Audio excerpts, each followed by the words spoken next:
South Africa's transition from apartheid to democracy held out the promise of a better life for all. Yet just over 2 decades later, poverty abounds, the country's unemployment crisis is worsening, and inequality is leading to increasing incidents of social protests and violence. Resentment and disillusionment are palpable, and young people are agitating for change and justice. By all indications, the promise of a better life for all is being betrayed. At the establishment of the Union of South Africa in 1910, a majority of the country's people were left outside of the shade of the South African state. At the adoption of the Constitution in 1996, these that were left outside were brought back in under this one shade to form a common citizenship. Democracy holds out the promise of freedom, justice, and equality. To what extent are these values realized in the lived experiences of South Africans today?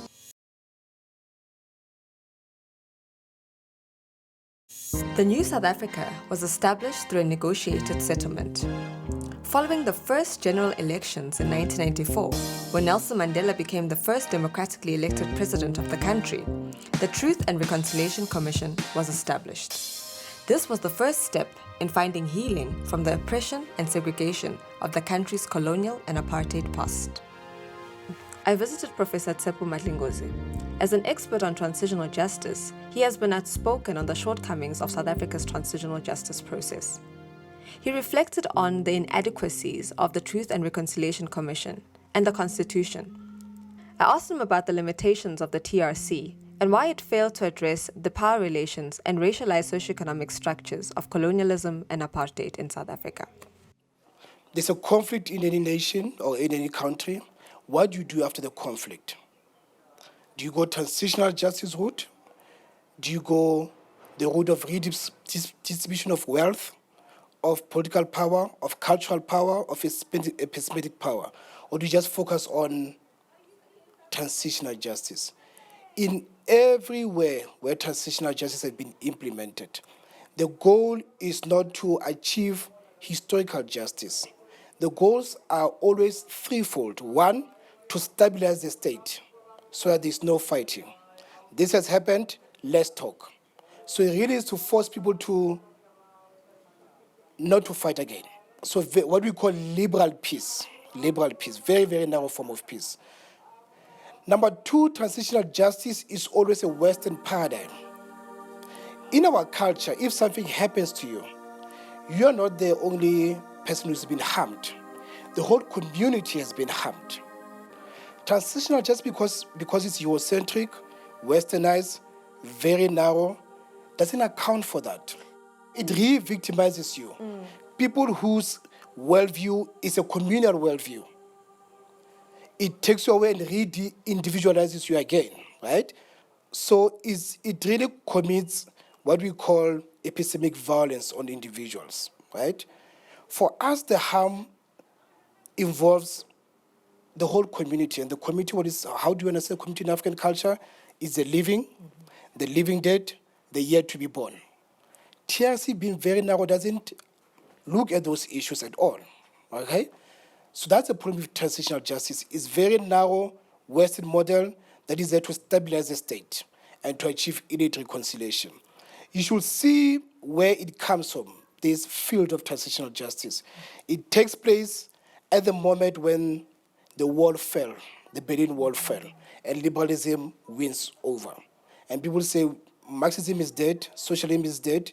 What you need to achieve is constitutionalism and then transitional justice. So if you say, what did we need to do? We didn't need transitional justice in South Africa.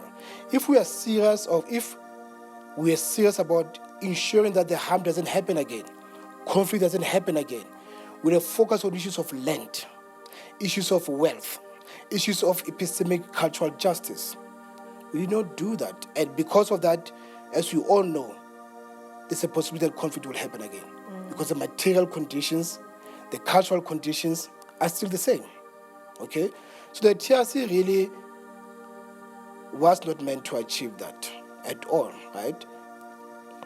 What we always need to remember, and this is what people forget, the 1996 moment is a very, very crucial moment. And if you miss the three things that happened in 1996, you miss the history of South Africa. You miss to understand why we've not been able to achieve what we needed to achieve. In 1996, three things happened. One, the final constitution. A fair constitution, nice things, socio-economic rights and so forth. Two, the TRC. People who were activists, people who were political subjects are turned into victims. Okay? Number three, GEAR, the macroeconomic policy, comes into effect in 1996. And what was GEAR? The Growth Employment and Redistribution Program was an austerity program, of course, right? 1994 we have RDP, 1996 we have GEAR. GEAR that says the government must withdraw from public spending. The government must privatize, a very neoliberal policy. So you've got two things that clash. A constitution that says the government will give you socio-economic rights within available resources. On the other hand, you've got a microeconomic policy that says the government must withdraw from spending. Therefore, that undercuts constitutional promises. So you've got this good constitution on paper, but if your microeconomic policy says you can't do these things, you can't do these things. And then number three, a TRC that says, do not fight, come, cry at the TRC, and everything will be okay. And what are the implications of this situation, of these contradictory things that happened in 1996? What are the implications for present-day South Africa and the future of South Africa? Yeah. I mean, South Africa is, you talk about contradictions, I call it a paradox. It's a paradox of constitutionalism without constitution.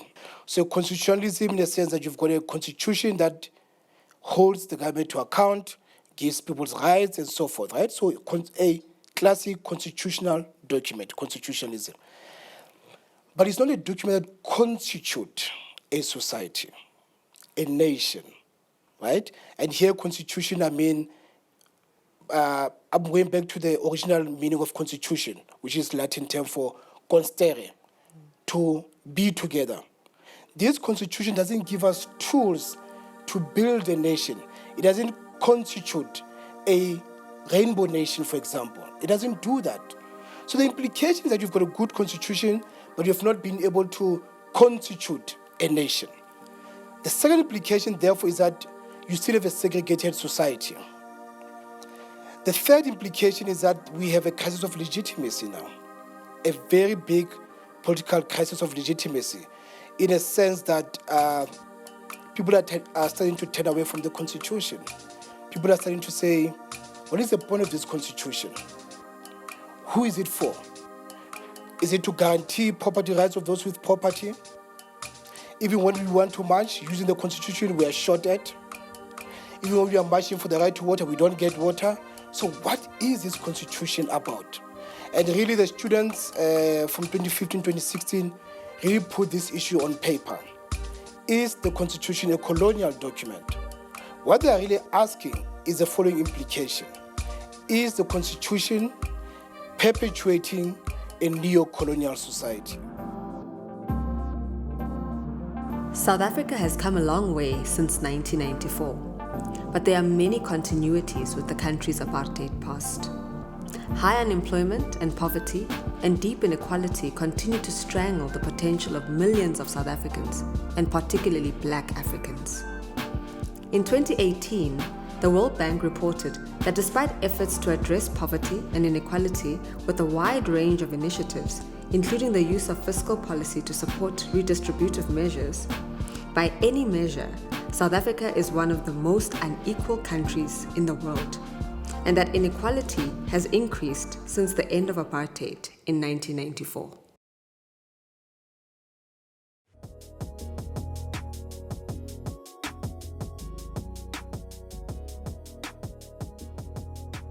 What about those who argue that, the transition to democracy was actually a betrayal of the revolution? Because what democracy did is give these freedoms, particularly political freedoms, even though we do have the socioeconomic freedoms enshrined in the Constitution. I think we'll pick up on that discussion as we go on. But then there are those who argue that that actually created an impression that we had overcome colonialism and the legacy of apartheid. Just, and so you need to actually sort of dismantle even this new system so that we continue, with the revolution towards completely unraveling, overhauling what apartheid and the 300 years of colonialism did in South Africa before we can actually get to a point where we talk about an independent South Africa. My argument is that there wasn't a betrayal because, firstly, there were certain socio-economic gains, or there are certain socio-economic gains that have been achieved since 1994. So if one looks at the basic access to services, electricity, water, housing, it has improved since 1994. We can debate about the quality, but definitely it has improved. South Africa has produced or augmented its black middle class. We also know that the number of young South Africans who are attending schools and higher education has improved since 1994. And so there are also all these various socioeconomic gains that I think we also need to account for. It might not be ideal, and we have not addressed systemic inequality, but there have been. So the revolution wasn't necessarily just betrayed. But secondly, we know that this was a negotiated transition. So it wasn't a revolution per se.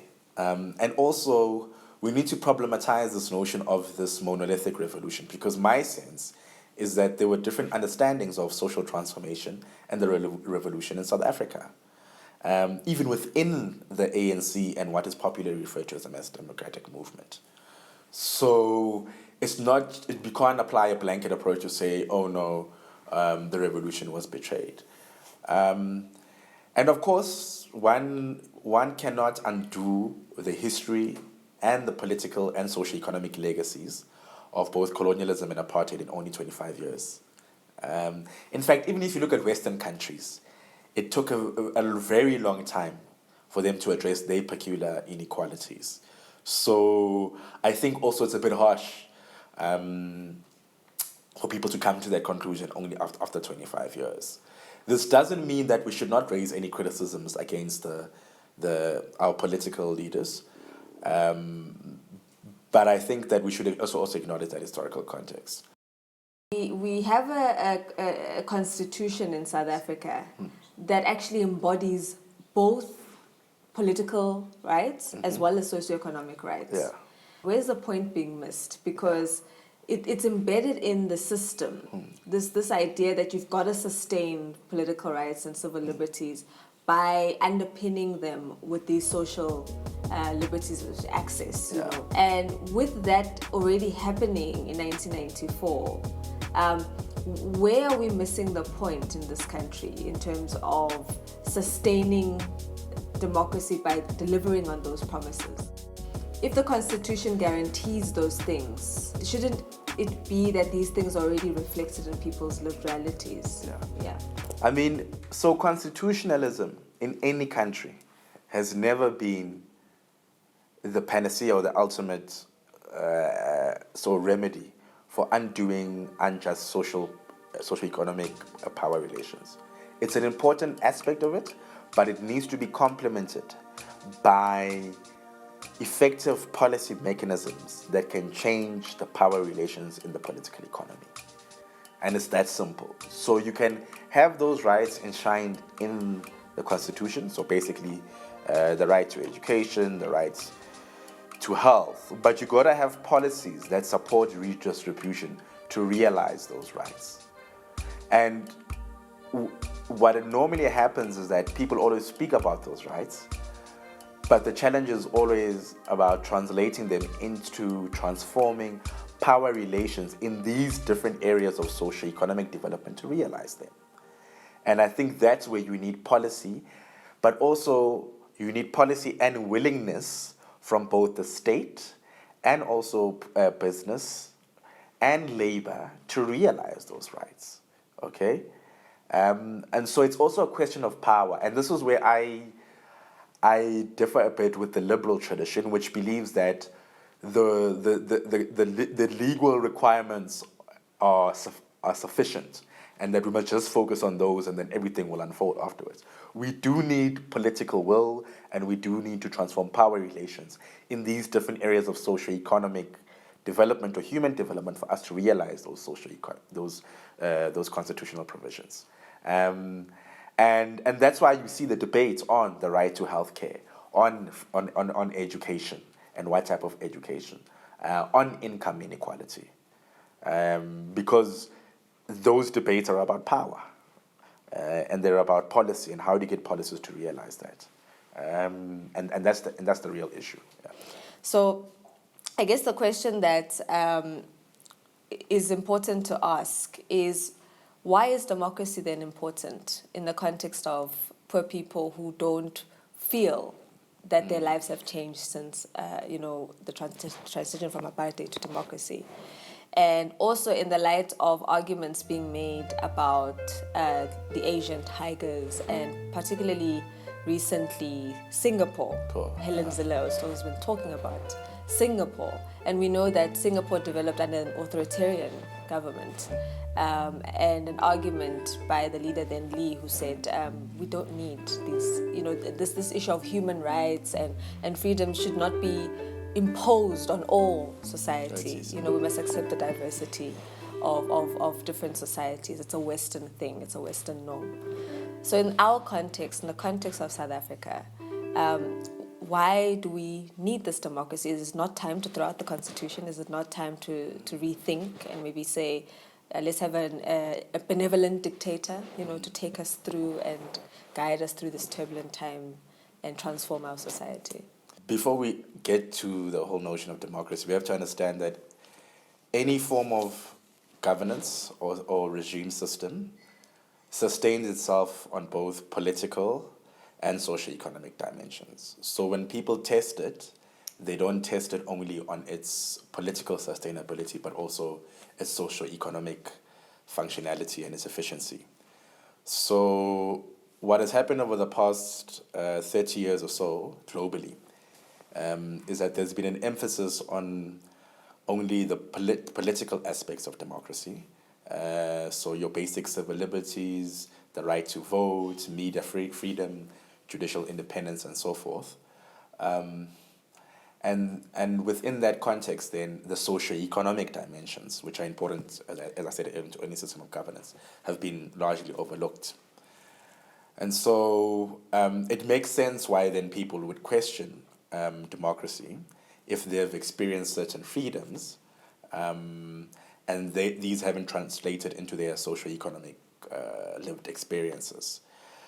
So that's just the first point that I wanted to make, that we have to assess democracy as a system of governance and as a regime, looking at this interaction between both political and socio-economic freedoms. And the second point I wanted to make is that there's also, and this is in response to the idea that maybe we just need benevolent dictatorship, right? Or we need some sort of authoritarianism to be efficient, is that there's also a tendency to separate these political and socio-economic freedoms. And we know that tendency or that paradigm is flawed because scholars such as Amartya Sen have illustrated that there's a direct link between socio-economic and political freedoms. So you can't see them as two forms of freedoms that are naturally or intrinsically separated. And for me, why is democracy important? I think that in the first place, democracy still guarantees the basic civil liberties and political liberties, right? Freedom of association, the right to organize, the right to vote, to hold leaders accountable using various instruments. But I do agree that is not sufficient to sustain democracy. So for me, what I think that is being questioned is not necessarily the system of democracy itself, but the sustainability of democracy. In terms of South Africa, I think that we should still protect our constitution and our nascent democracy. A couple of years ago, 40, 30 years ago, 50 years ago, we couldn't even have this conversation openly. We couldn't even reside in certain areas. We couldn't associate ourselves with other citizens, but also with political and civil organizations. So I think we've made a lot of gains, but of course, those gains are not sufficient to sustain the system of democracy. We've established that democracy holds out the promise of justice, freedom, and equality for all. There may yet be reason to be optimistic about the future of democracy in South Africa. But socioeconomic disparities and inequality loom large as a threat to its sustainability.